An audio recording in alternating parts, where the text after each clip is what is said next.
Regina, Saskatchewan's Provincial Capital Commission is calling on Regina police to remove a growing number of teepees set up in protest outside the legislature to make way for a Canada Day concert stage and beer gardens.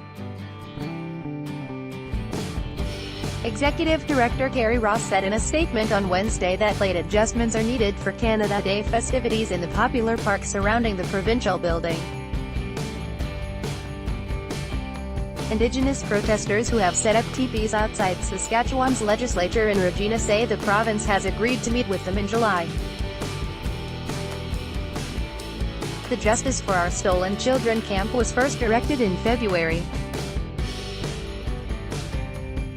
The Canadian Press, it is disappointing that last-minute changes are necessary to an event that requires year-round planning because of an unpermitted and illegal protest, Ross said. The Justice for Our Stolen Children camp was erected to protest racial injustice and the disproportionate number of Indigenous children apprehended by child welfare workers. The camp started in late February and was dismantled last week before being set back up on Thursday. There was originally only one teepee at the camp before it was taken down by authorities. The new camp had 8 as of Wednesday morning. Article continued. Below protester Robin Pitawanakwat said the space the teepees are currently occupying is usually home to a beer garden on Canada Day. Read more.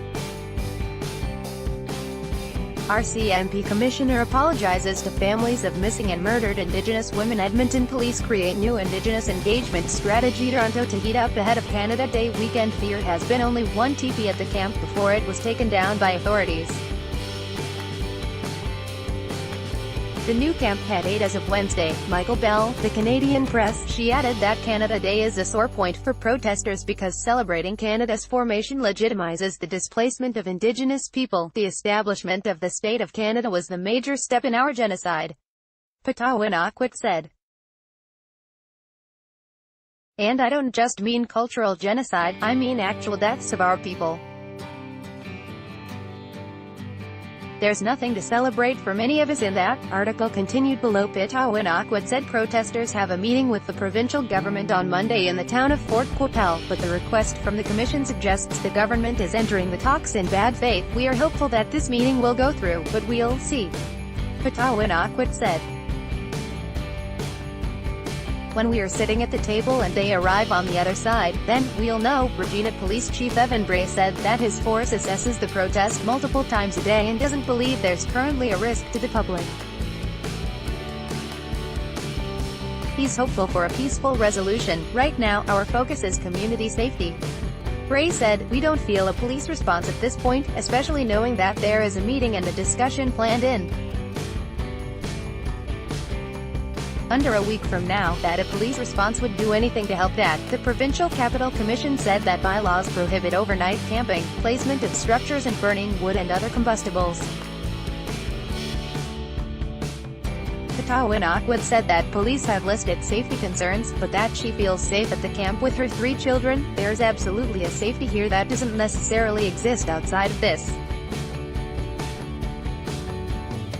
space, she said. There's been the implication by the police that there are safety issues with us being here because a lot of rednecks that drive up and down this street. Those rednecks are everywhere here, she said. It's premature to discuss how long the camp will remain. The Canada Day celebration has been held in the park for at least 40 years and attracts over 25,000 people each year. Campers are planning a trespassers powwow on Saturday as a pre-Canada Day celebration with a concert afterwards.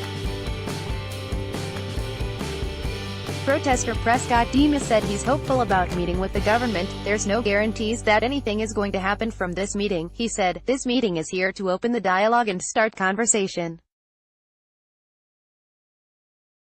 Wherever it goes from there is wherever it goes.